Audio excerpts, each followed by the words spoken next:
నారాయణం నమస్కృత్య నరంచేవ నరోత్తమం దేవీం సరస్వతి వ్యాసం తతో జయముదరయేత్. ఓం శ్రీ గణేశ శారద మాతృశ్రీ గురుభ్యో నమ.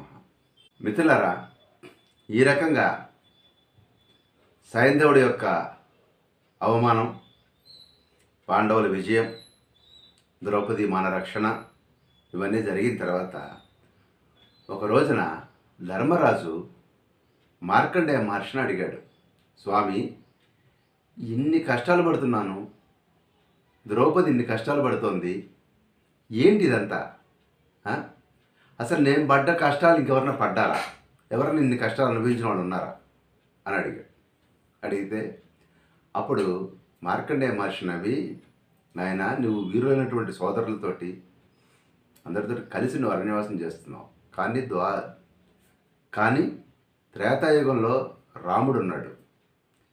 తన భార్యని రావణాసురుడు అపహరించిన సందర్భంలో వేరే జాతికి చెందినటువంటి వానరుల యొక్క సహాయంతో అద్భుతమైనటువంటి విజయం సాధించి తిరిగి తన భార్యను రక్షించుకోగలిగాడు. అతన్ని ఎవరో కూడా తేరిపార చూడలేకపోయేవాళ్ళు. అలాంటి మహావీరుడు ఆ రామచంద్రుడు. అలాంటి రాముడి యొక్క కథ చెప్తాను నీకు అని చెప్పని రామావతరణ కథని పూర్తిగా మార్కండేయ మహర్షి భారతంలో చెప్పడం జరిగింది. అప్పుడు ఈ యొక్క ధర్మరాజు అన్నాడు అనమాట మార్కండేయుడితోటి, స్వామి, నేను జోదంలో ఓడిపోయాను, రాజ్యం కోల్పోయాను, అడవుల్లో తిరుగుతున్నాను. సరే, నేను దాని గురించి వర్రేవట్ల. మహాపతివ్రత అయినటువంటి పాంచాలి ఇన్ని కష్టాలకి, ఇన్ని అవమానాలకు గురవుతోంది. అదే నా విచారము. ప్రతిసారి కూడా ఇది ప్రాబ్లం అవుతుంది. పాపం ఈ విధంగా ఆమె ఇన్ని కష్టాలు పడుతోంది, అదే నా బాధపడుతున్నాను దాని గురించాను. మమ్మల్ని కూడా ఆమె దాస విముక్తులను చేసింది. ఆ రోజున ధృతరాష్ట్ర మహారాజు ఇచ్చిన వరాలతోటి మా వెనక తిరుగుతోంది, మాతో పాటు బాధలు పడుతోంది. ఇప్పుడు సైంధవుడు కూడా ఆమెను బలాత్కరించే ప్రయత్నం చేశాడు. అసలు ఇలాంటి పతివ్రతలు ఎవరైనా ఉన్నారా, ఇంత కష్టపడిన వాళ్ళు అన్నప్పుడు ఇక్కడ మార్కండేయ మహర్షి సతీ సావిత్రి యొక్క కథని ధర్మరాజుకి చెప్పడం జరిగింది. మనం కూడా ఒకసారి చెప్పుకుందాం ఆ కథని. పూర్వం అశ్వపతి అనేటువంటి ధర్మాత్ముడైనటువంటి రాజు ఒకప్పుడు ఉండేవాడు. అతడి సంతానం కోసం చాలా గొప్ప తపస్సు చేసి సాయంత్రం మాత్రమే మితాహారం తీసుకుంటూ 18 సంవత్సరాలు పెద్ద వ్రతం చేశాడు. 18వ సంవత్సరంలో అగ్నిహోత్రం నుంచి సావిత్రి మాత ప్రత్యక్షమై వరం కోరుకొని ఆయన అంతే, నా కులాన్ని ఉద్ధరించేటువంటి అనేక మంది పుత్రులు కావాలి అని అడిగాడు ఈ అశ్వపతి మహారాజు. అప్పుడు, నాయనా, నీ అభిప్రాయం నాకు ముందే తెలుసు, నేను అందుకనే బ్రహ్మదేవుని ముందుగానే అడిగాను. కాకపోతే నీకు అద్భుతమైనటువంటి తేజస్శాలైనటువంటి ఒక పుత్రిక కలుగుతుంది, ఆమె మిమ్మల్ని అందరినీ ఉద్ధరిస్తుందని చెప్పి బ్రహ్మదేవుడు చెప్పాడు. ఇంకా దీని గురించి నువ్వు మళ్ళీ ఆర్గ్యుమెంటు డిస్కషన్ చేయకు, మాట్లాడకుండా ఇచ్చిన వరం తీసుకో అంది సావిత్రి మాత. అన్నప్పుడు అతడు సంతోషంగా ఆ యొక్క వరాన్ని తీసుకోవడం జరిగింది. ఆ విధంగా సావిత్రిదేవి అనుగ్రహంతో పుట్టినటువంటి తేజస్వంతమైనటువంటి ఆ బాలికకు సావిత్రి అనే నామకరణం చేశారు. ఆమె చాలా తేజస్సుతోటి ప్రజ్వరిల్లుతూ ఉండేది ఎప్పుడు చూసినా.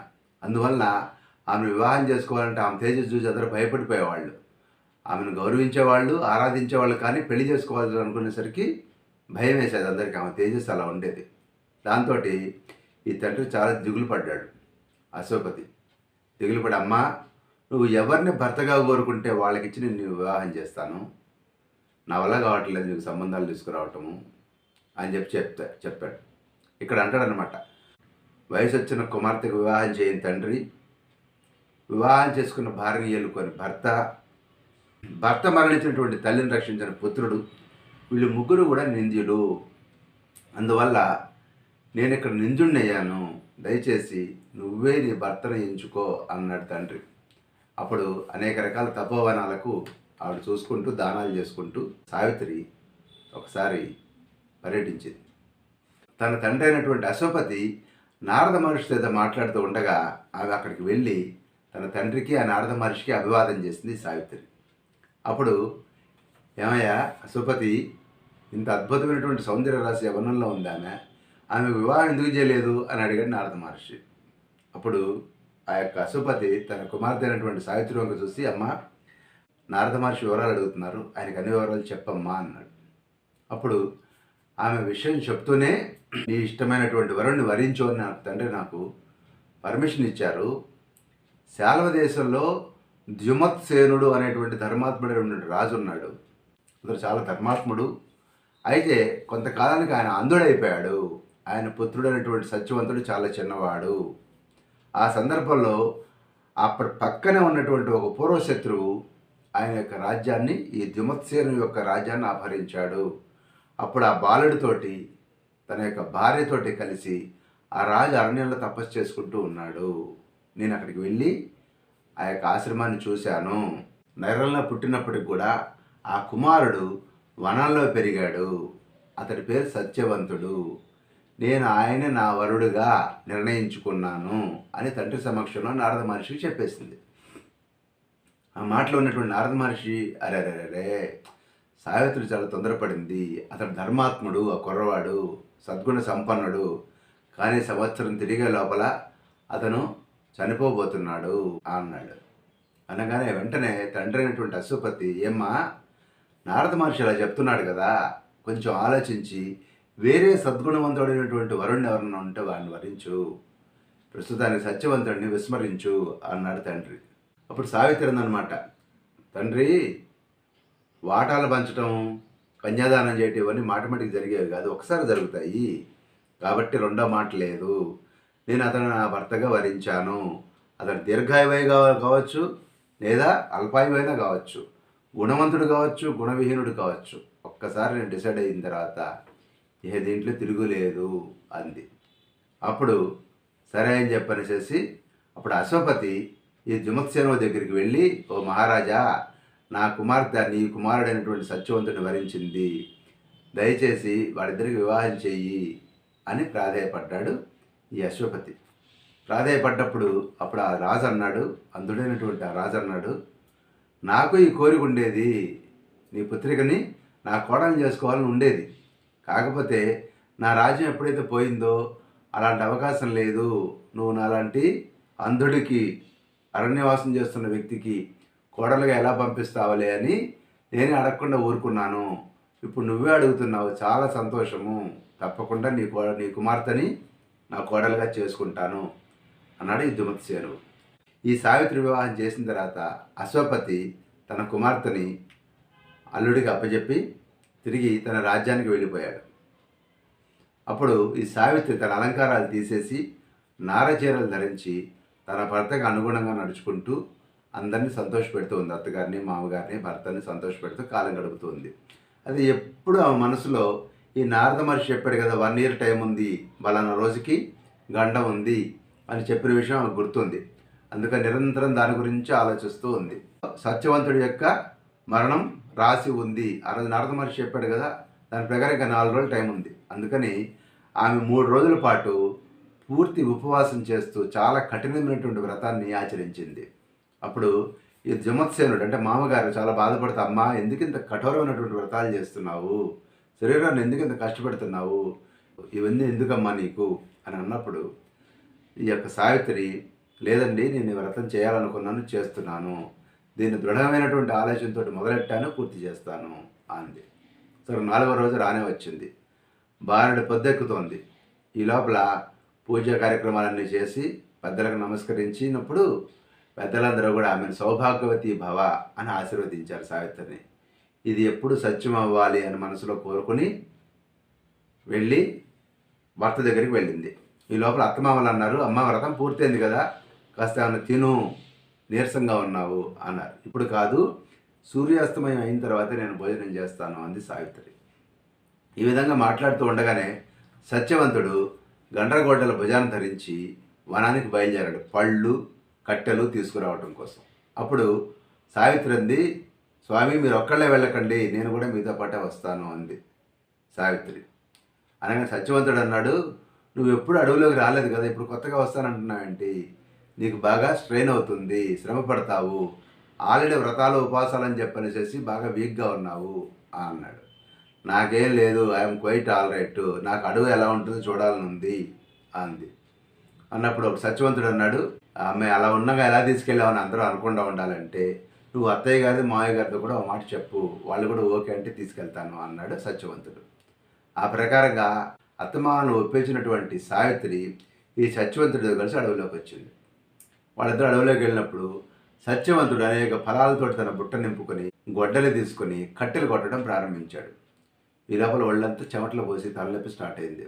అప్పుడు సావిత్రి, నా ఒళ్ళంతా కూడా ఏంటో అయిపోతుంది, బాడీ అసలు సహకరించట్లేదు, నిలబడలేకుండా ఉన్నాను, కాస్త రెస్ట్ కావాలి అని చెప్పనేసి ఆమె ఒడలు తలబెట్టుకుని అతను కళ్ళు మూసుకున్నాడు. ఇంతలో ఎర్రటి కళ్ళతోటి మహాభయంకర రూపం కలిగినటువంటి యమధర్మరాజు అక్కడ కనపడ్డాడు. ఆమె కళ్ళకి కనపడి అతడు సత్యవంతుడి వంకే చూస్తూ ఉన్నాడు. అప్పుడు సావిత్రి అడిగింది, స్వామి మీరెవరు అంది. అప్పుడు ఆయన అన్నాడు, సావిత్రి, నువ్వు చాలా తపస్సు చేశావు కాబట్టి నేను కనపడుతున్నాను, నేను యముణ్ణి, నీ భర్త ఆయుర్దాయం తీరిపోయింది, తీసుకెళ్ళడానికి వచ్చాను అన్నాడు. అదేంటి స్వామి, ఎప్పుడైనా మీరు మీ భటులను కానీ మీ సేవకులను కానీ పంపిస్తారని చెప్పి విన్నాము, ఇప్పుడు స్వయంగా నువ్వే వచ్చావేమిటి స్వామి అని అడిగింది సావిత్రి. అప్పుడు యమధర్మరాజు అన్నాడు, ఈ యొక్క సత్యవంతుడు చాలా ధర్మాత్ముడు, అందుచేత నా భటులను పంపించకుండా నేనే స్వయంగా తీసుకెళ్ళడం కోసం వచ్చాను అన్నాడు. అని ఆ యొక్క సత్యవంతుడి శరీరం నుంచి అంగుష్ట ప్రమాణం అంటే బొట్టన వేలంత కలిగినటువంటి జీవుడిని తన యొక్క పాశంతో బంధించి అతడి శరీరంలో నుంచి ఆ ప్రాణాన్ని లాగేశాడు. ఎప్పుడైతే ప్రాణాన్ని లాగేశాడో మరుక్షణం యమధర్మరాజు దక్షిణ దిశగా వెళ్ళిపోతూ ఉన్నాడు ఆ యొక్క జీవుడితో సహా. అప్పుడు సావిత్రి చాలా దుఃఖంతో ఆ యొక్క భర్త శరీరాన్ని అక్కడ వదిలిపెట్టి ఈ యమధర్మరాజు వెనకాల పడింది. అందుకనే మన వాళ్ళు ఏం చెప్తారంటే, దక్షిణం వైపు యమధర్మరాజు ఉంటాడు కాబట్టి ఉత్తరం తలబెట్టి దక్షిణం వైపు చూస్తూ పడుకోవద్దు, దక్షిణం తలబెట్టి ఉత్తరం వైపు చూస్తూ పడుకో, కైలాసం ఉంటుంది అని చెప్పి మన వాళ్ళు పెద్దవాళ్ళు చెప్తూ ఉంటారు. దీని వెనుక భూమి యొక్క అయస్కాంత ప్రభావం వలన ఈ విషయం మన పెద్దవాళ్ళు చెప్పడం జరిగింది సైన్స్ పరంగా. ఈ విధంగా యమధర్మరాజు సత్యవంతుడు ప్రాణాలు తీసుకుని దక్షిణ దిశగా వెళ్ళిపోతున్నప్పుడు సావిత్రి అతన్ని అనుసరించింది. అప్పుడు వెళ్తూ వెళ్తూ దారిలో ఈ సావిత్రి అందనమాట, స్వామి 7 మాటలు మాట్లాడుకుంటే ఫ్రెండ్షిప్ అవుతుందని పెద్దవాళ్ళు చెప్తూ ఉంటారు. మేమందరం కూడా ధర్మార్థ కామాలలో ధర్మాన్ని మాత్రమే అనుసరిస్తూ ఉన్నాము, అర్థాన్ని కానీ కామాన్ని కానీ మేము పట్టించుకోవట్లేదు, ఎందుకంటే ధర్మం అతి ప్రధానమైంది, దీన్నే మేమందరం కూడా ఆచరిస్తూ ఉన్నాము అని చెప్పినప్పుడు యమధర్మరాజు సంతోషపడి, చాలా సంతోషం అమ్మా, నీ మాటలు చాలా వినసొంపుగా ఉన్నాయి, దయచేసి వెనక్కి వెళ్ళు, నీ భర్త ప్రాణం తప్పితే ఏదైనా కోరుకో, వరంగా ఇస్తాను అన్నాడు సంతోషంతో యమధర్మరాజు. అప్పుడు స్వామి, మా మామగారు అంధుడై అరణ్యంలో నివసిస్తూ ఉన్నాడు, ఆయన అంధత్వం పోయి ఆయనకి దృష్టి వచ్చి ఆరోగ్యంగా ఉండేలాగా ఆశీర్వదించు అని మొదటి కోరింది ఒక కోడలిగా. అప్పుడు యమధర్మరాజు తథాస్తు అలాగేనమ్మా అని చెప్పి ఇంక వెనక్కి వెళ్ళు, శ్రమ అవుతుంది నీకు అన్నాడు. నా భర్త విషయంలో శ్రమ అంటూ ఏముంటుంది స్వామి, నీ యొక్క దర్శనం నిష్ఫలం కాకూడదు అంది సావిత్రి. అప్పుడు యమధర్మరాజు, అమ్మ నీ మాటలు చాలా మనసుకు సంతోషం కలిగిస్తున్నాయి, నీ భర్త ప్రాణాలు తప్ప మరో వరం కోరుకో అన్నాడు యమధర్మరాజు. అప్పుడు ఆవిడంది, మా మామగారికి పోయగొట్టుకున్న రాజ్యం తిరిగి లభించేలాగా అనుగ్రహించు అంది. అలాగేనమ్మా తదాస్తు, ఇంకా వెళ్ళు అన్నాడు. వెళ్ళట్లా సావిత్రి మళ్ళీ వెనకాల వెళ్తోంది. స్వామి, నువ్వందరికీ కూడా యముడివి, అంటే నియమాలు విధించేవాడివి నువ్వు, అనుగ్రహంతో కలిగి ఉండటము, అలాగే దానం చేయటం, ఇవన్నీ కూడా అనాదిగా పాటిస్తున్నటువంటి ధర్మాలు, ఈ విషయంలో నీ యొక్క ఇన్ఫ్లుయెన్స్ చాలా ఉంది, అందుకని మానవులందరూ కూడా నీకు లోబడి ఉన్నారు అని చెప్పనేసి అంది సావిత్రి. అప్పుడు యముడు అన్నాడు, అమ్మ చాలా చక్కగా ఉన్నాయి నీ మాటలు, దప్పెకు కొన్నవాడికి నీళ్ళు ఇచ్చినట్టుగా ఉంది నీ మాటలు, నీ యొక్క భర్త జీవితం తప్పితే ఇంకో వరం ఇస్తాను, ఏదన్నా తీసుకో అన్నాడు. అయ్యో స్వామి, నా తండ్రి అయినటువంటి అశ్వపతికి పుత్రులు లేరు, 18 సంవత్సరాల పాటు సావిత్రిని ఉపాసన చేస్తే నేను పుట్టాను, ఆయనకి పుత్రులు లేరు, ఇప్పుడు నిన్ను అడుగుతున్నాను నేను, ఆయనకి పుత్రులు 100 మంది పుత్రులు కావాలి అంది. అలాగేనమ్మా తదాస్తు, వెళ్ళు, ఇంక వెనక్కి వెళ్ళు, చాలా దూరం వచ్చావు, వెనక్కి వెళ్ళు అన్నాడు యమధర్మరాజు. అయ్యో స్వామి, నీతో పాటు నడుస్తుంటే నా మనసు కూడా పరిగెడుతోంది, నా భర్త యొక్క సన్నిధి తప్పితే నేనేం కోరుకుంటాను. ఓకే, జనాలందరూ కూడా నీలాంటి సత్పురుషులనే ఎక్కువగా విశ్వసిస్తారు, వాళ్ళ మీద వాళ్ళకున్న విశ్వాసం కంటే కూడా నీలాంటి సత్పురుషుల మీద జనాలకు విశ్వాసం ఎక్కువ అని చెప్పనేసి చాలా సంతోషపెట్టే ప్రయత్నం చేసింది సావిత్రి. అప్పుడు యమధర్మరాజు, అమ్మ ఇలాంటి మాటలు పలికితే ఎవరిని పలకంగా నేను వెళ్ళలేదు, చాలా సంతోషపడుతున్నాను, ఇంకొక వరం ఇస్తున్నాను తీసుకో అన్నాడు. వరుస పెట్టిస్తున్నాడు వరాలు యమధర్మరాజు.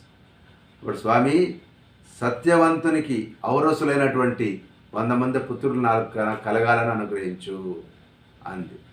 సత్యవంతుని ఔరసులు, సత్యవంతుని ద్వారా నాకు 100 మంది పుత్రులు కలగాలి అని కోరుకుంది. అలాగేనమ్మా, నీకు 100 మంది పుత్రులు కలుగుతారు, వెనక్కి వెళ్ళు అన్నాడు. అనగానే వెంటనే స్వామి, పరోపకారం కోసం మీలాంటి సత్పురుషులు ఇంకేం పట్టించుకోరు అని ఇట్లా కొన్ని ధర్మ విషయాలు ఆమె మాట్లాడటం జరిగింది. అప్పుడు చాలా సంతోషపడిపోయి, అమ్మ నువ్వు చాలా ధర్మసమ్మతమైనటువంటి అనేక విషయాలు మాట్లాడుతున్న కొద్దీ నాకు నీ మీద చాలా భక్తి కలుగుతోంది, నువ్వు మహాపతివ్రతవి, నీకు సాటి లేని వరం ఒకటి ఇస్తాను, కోరుకో అన్నాడు. అనగానే స్వామి, నా భర్త నాకు ఇచ్చేయి, నువ్వు 100 మంది పుత్రులు కలుగుతారు ఆయనకు ఔరసులుగా అని నువ్వే చెప్పావు, నా భర్తని జీవింపజేసి నువ్వు ఇచ్చినటువంటి వరాన్ని నిలబెట్టుకో, ఇందాకటి వరాన్ని నిలబెట్టుకో చాలు, అదే నాకు ఇవ్వబోయేటువంటి కొత్త వరం అంది. అనగానే అప్పుడు యముడు వెంటనే, అమ్మ కులనందిని, కులవర్ధని, నీ భర్తని విడిచిపెడుతున్నాను, ఇదిగో నీ భర్తని ఇదిగో విడిచిపెడుతున్నాను. ఇతడు పూర్తి ఆరోగ్యంతో 400 సంవత్సరాలు జీవించి అనేక యజ్ఞాలు చేసి రాజ్యాన్ని కూడా పరిపాలిస్తాడు, సుఖంగా ఉండండి అని ఆమెను ఆశీర్వదించాడు యమధర్మరాజు. ఆ తర్వాత గబగబా ఆయన నమస్కరించినటువంటి సావిత్రి పరిగెత్తుకుంటూ తన భర్త దగ్గరికి వచ్చి తిరిగి తన భర్త శిరస్సుని తన ఒడిలో పెట్టుకుని కూర్చుంది. అప్పుడు సత్యవంతుడు కళ్ళు తెరిచాడు, ప్రాణం మళ్ళీ వచ్చింది. వచ్చి, సావిత్రి, నేను చాలా గాఢంగా నిద్రపోయాను, లేపలేకపోయావా అన్నాడు. నాకు ఎవరు నల్లటి పురుషుడు కనపడ్డాడు, ఎవరు ఆ నల్లటి పురుషుడు అన్నాడు. అప్పుడు సావిత్రి అంది, స్వామి, ఆయన యమధర్మరాజు వెళ్ళిపోయాడు ఆయన అన్నప్పుడు సత్యవంతుడు అన్నాడు, చాలా రాత్రి అయిపోయింది, మన అమ్మా నాన్న కంగారు పడుతూ ఉంటారు, మనం తొందరగా వెళ్ళాలి, పద అన్నాడు సత్యవంతుడు. అప్పటికే ఈ ద్యుమత్సేనుడికి ఈ యమధర్మరాజు ఇచ్చిన వరం వలన దృష్టి వచ్చి కొడుకు కోడల కోసం ఎదుగుతూ ఉన్నాడు కంగారుగా. అక్కడ ఉన్నటువంటి ఋషులందరినీ అడిగాడు, 56 వీళ్ళు ఇంకా రాలేదు, చీకటి పడిపోయింది అని. అక్కడ ఉన్నటువంటి ఋషులందరూ కూడా ఆయనకి ధైర్యం చెప్తూ ఉన్నారు.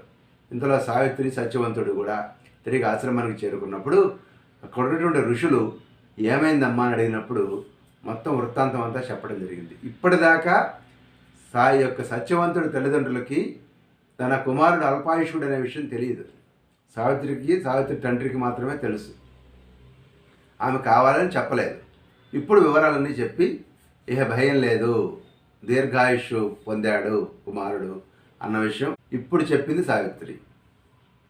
అప్పుడు మామ, అత్త చాలా సంతోషపడి చాలా ఆనందంగా ఉన్న సందర్భంలో శాలవ దేశం నుంచి మంత్రివర్గ బృందం అంతా వచ్చి, ఓ మహారాజా, నీ యొక్క శత్రువుని నీ యొక్క మంత్రి సంహరించడం జరిగింది, నువ్వు మళ్ళీ వచ్చి నీ రాజ్యం తిరిగి నువ్వు అధిష్ఠించి ఏలుకో అని చెప్పారు.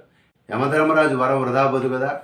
ఆ విధంగా వాళ్ళందరూ కూడా తిరిగి హాయిగా రాజ్యానికి వెళ్ళి ఆనందంగా ఉన్నారు. అదేవిధంగా సావిత్రి తండ్రి అయినటువంటి అశ్వపతికి, అలాగే సావిత్రికి కూడా 100 మంది కుమారులు జన్మించారు. ఆ తర్వాత సత్యవంతుడు చాలా కాలం రాజ్యం చేసి సుఖంగా ఉన్నాడు. ఈ విధమైనటువంటి కథని మార్కండేయ మహర్షి చెప్పి, ఈ విధంగా సావిత్రి కూడా ఎన్నో కష్టాలు పడింది నాయన. సో ద్రౌపది ఒక్కదానికే కష్టాలు పరిమితం కాదు, అనేక మంది పతివ్రతలు ఇలాంటి కష్టాలు పొంది ఉన్నారు అని చెప్పాడు మార్కండేయ మహర్షి.